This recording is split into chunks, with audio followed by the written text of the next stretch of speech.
Discovery is about earning the right to help somebody.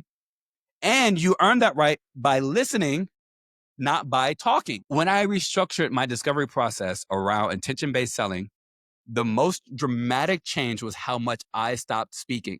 My discovery meetings now follow a simple structure: 5 minutes of icebreaker, a brief moment to set the stage, and then questions. Lots of questions. Questions that invite the other person to talk about themselves, their situations, their frustrations, and their vision. But here's what happens when people talk about things that matter to them: they feel heard and feel valued.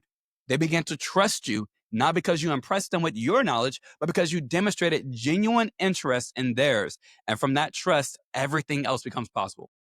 But there is an art to asking questions, because not all questions are created equally. And the sequence in which you ask them matters enormously. Now, I'm not going to dive into those questions. You definitely have to get the book for that. Or maybe I'll put it in another Behind the Words podcast. But just first off, you make sure to set the stage. Before a single discovery question leaves my mouth, I disrupt expectations. People know that they are talking to a salesperson. They have been conditioned to expect a certain kind of conversation. They brace themselves for your pitch. They prepare their objections. They even try to take over the conversations or the meetings themselves with their own questions. They put up walls before you've even said a word because they assume that you're going to try to sell them something, which you are, and that's okay in some instances. So I tell them directly, this is not what this meeting is about. Let me just tell you specifically what I say in my setting the stage. Today, I'm not looking for specific numbers or trying to close anything. What matters more to me is getting to know you. What matters most to you, where you are now and where you want to be. The objective stuff can wait for another conversation. Right now, I want to understand who you are and why you do what you do. And I want to share the same about myself. If there is alignment between my intentions and your goals, we can schedule follow up. If there is not, that is perfectly fine too. Watch what happens when you say something like this. The tensions will lower, their guard will lower, the walls will go down, their eyes will soften.